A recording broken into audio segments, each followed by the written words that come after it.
Hello everyone. Oh my god, I'm so excited. I never thought this day would come. 11 years ever since Marble Hornets come out, and we get a lot of merches and comics from them, but I never thought there will be a new series for Marble Hornets like this. I'm really shocked and happy at the same time. I'm really grateful with what they give to us. Troy Wagner and Joseph Delich, thank you for this. I don't know what happened to Tim Sutton now, but whatever happens to him, I hope the best for him. So right here, I'm mostly will discuss the stuff that I find interesting. I will watch everything from beginning to end. That's why I take it like this.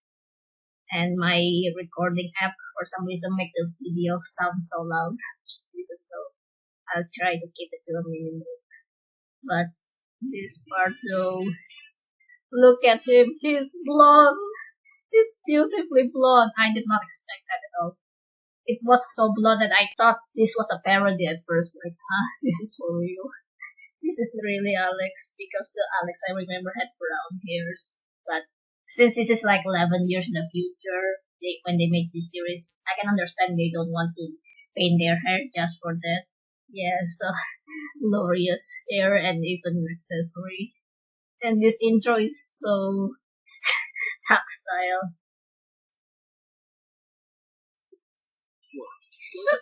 Look at that. Oh, they're so cute. Yeah.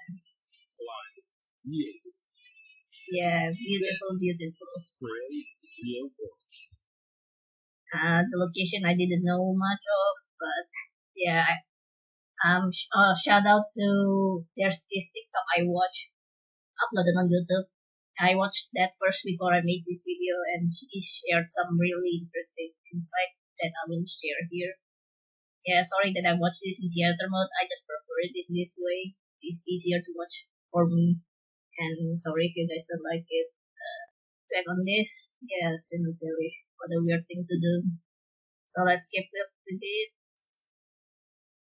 And on today's episode, J. Merrick is still as beautiful as the day we lost him. Yeah, this is the moment when I find out it's on. Yeah, they say that it's not an alternate universe, but that it doesn't. I know it's not alternate universe, but there's still a possibility that this is an alternate timeline. Small difference, but the universe is still the same. It's the timeline that's changed. The TikTok that I watched also used the parallel universe comparison, so maybe that one was more correct than alternate timeline, but currently at this point I still prefer alternate timeline. The universe still the same, but there's some, I guess the Marvel word is divergent in a certain path. And we might see some of that divergence later on, but let's move on for now. Rosswood Hospital. Rosswood Hospital. I never thought I will see you again after 11 years. I'm both shocked and happy, but also shocked because we all know what happened in the original timeline. They record movies here, and then like half of them disappeared in this hospital, and half of them survived but tormented ever since. And in this alternate timeline, they want to go back here. Why? Why are you so obsessed with dying, bruh? I know the series couldn't exist. They don't go back here, but still. Why? Why? Let's watch it a bit because I really like this one.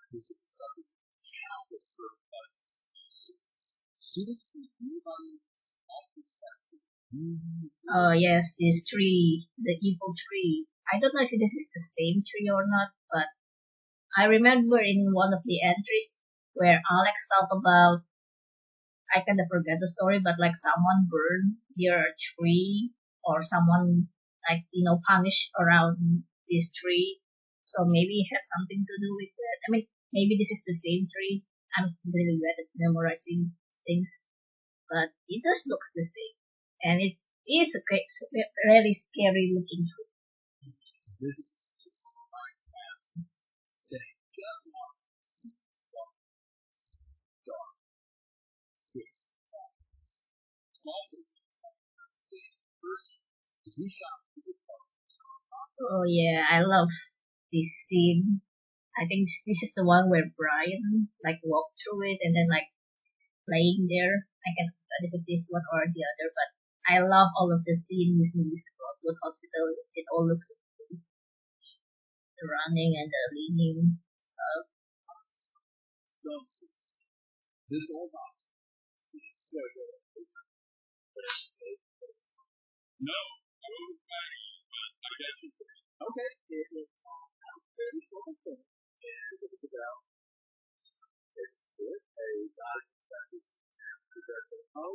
Things different. Please.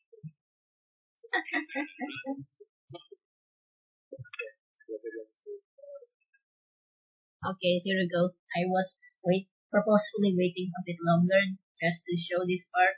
But first off, I wish they make a full version of this Marble Hornets, the film student one, because I always wonder what the story is about. Maybe it would be like really bad, really cringe, but I'm still curious because maybe it's like complete coincidence, or maybe it's like weird foreshadowing, but the characters in that film student is really similar to the real life counterparts. Like the theme is smoker, the character in this film student movie is also I think called Tim too, I forgot, but he's also a smoker. He's a perfect mix. And then there's Brian. I think that Brian character in that film student also called Brian and his characteristic is similar. So sometimes I wonder if this film somehow knew their past. Like it's like a weird like, maybe Alex always already knew them, even from past life that he just couldn't remember because the operator erased their memories, but it could be just like my overly crazy headcanon theory, so I'm not going to push that too much here. But another interesting thing is that there's no Tim in this clip. Now, I don't know if it's because Tim doesn't work with them anymore, so they want to cut the connection as many as possible, or Tim never met Brian, and Tim never go to the university, so he couldn't appear in this movie. So it's all Brian. Who knows who took the Tim's position in this film? Maybe it's Alex. Maybe there's somebody else that we will never know because Alex clearly doesn't want to talk about it. But we shall see. Maybe later on Tim will appear in other parts. But if he doesn't, I can understand why. Yeah, Judy. This is also coming from that TikTok, but I didn't know that her name is similar to Jessica in the Marble Hornets. Jessica Locke. I don't know how to spell it. Yeah, her name is apparently Judy Long. Yeah, there you go. Yeah, so she's sharing some of the interesting stuff about the hospital and dormitories in the main area. Many of the are detected or sealed. This explained the entries we saw in the past where Jay got that paper, assumingly from Hoodie, who was sneaking in the tunnels a lot for some reason, and for some reason he has access to this file. Like how he could get it, I don't know. I don't think Tim even know this paper exists until Brian put it there and Jay took it. Who knows? Yeah, it is weird for me. At least. And yeah, they were talking about this. So, if Tim was in there while it was still in operation, he probably going through all of that too. Solitary confinement, lobotomies. What's the other one? Shock therapy. I don't know if he goes through that, but he still goes through a lot of bad things in there, and yeah, it's kind of sad. Why he formed the basis for No, it's not Marble Alex. some very good time. I heard plenty of instances of CHRs eating up so patients would get out with the police just round bugs in the back. What happens? Sometimes there were genuine experiences. For instance, imagine a boy who ran later in his statement and despite all the cheese that are found. Yeah, we can all assume that this is Tim, can we? I mean, Tim, I forgot it what entry, but he did say that he escaped alone from the hospital, either to do the treatment or, just maybe the operator appeared in his room and he's not allowed to leave. And then and also the operator could just teleport him around, right? That never stopped him before. Closed doors, I mean. And so he could just teleport him out of the room and then he runs around in the forest. In the original timeline, presumably, he either managed to find his way back to the hospital or the nurses find him and brought him back to the hospital. But in this universe, in this timeline, assumingly that was him, he ran into the Rosswood Park and he was never got found. Thus, the operator completely kidnapped him and maybe turned him into the musky people stuff. I still don't know why he did that, but he did that. He can do that if he wants to, but sometimes he doesn't. Who knows what's on his mind sometimes. Okay, I skip a bit, and now we are on the Brandon part. Not gonna lie, I really thought he was Brian for a second. But then again, I'm really bad with memorizing face. It could be Seth, the actor Seth, for all I know, and I wouldn't know because I'm so bad with remembering faces. His guys shared a bit of interesting story, but I don't think it's important for the whole of the story. I think it's just a red herring, in my personal opinion. But if you guys haven't watched this yet, for some reason, it was talking about there's someone who was petitioned even after she was dead, and then she cursed the place because they were tortured there. That's personally sounds like a folklore, like what she said, and I don't think that's what really happened because the operator's thing, unless the operator kidnapped her in her dying state and then turned her into proxy or whatever you want to call that to the people. I don't think have a special name. I think. Yeah. Okay. Let's move on to the guy that looks like the other guy that looks like Tim. Yeah, the previous guy looks like Brian. This one looks like Tim. How is that even possible, bro?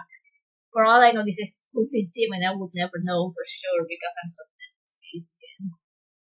Yeah, but dang, I feel bad for him, bro. He was strong. He was strong because he was when you go through such a traumatic incident. Sometimes you can have but one to make it forget by drinking your stress away. I think for Tim, he would be taking the medicine and make it forget. For him, it's drinking wine and all the jizz. And then there's this tunnel thing. I'm not surprised. In every time there's a Rosswood hospital, there has to be a Rosswood tunnel. It's just not possible to not have both of them because they are the most important landmarks in Marble Hornets. Yeah, and this tunnel, it must be suddenly appeared, because the operator somehow can control time and space. That's crazy, bro.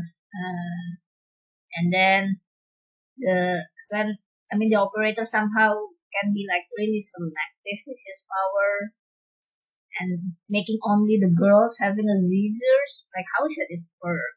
I guess again, like I said, this power can be very targeted. It's not like AoE where everyone affected at the same time. He can select which one he wants to give Caesar, and the other ones maybe having just a small cup of food.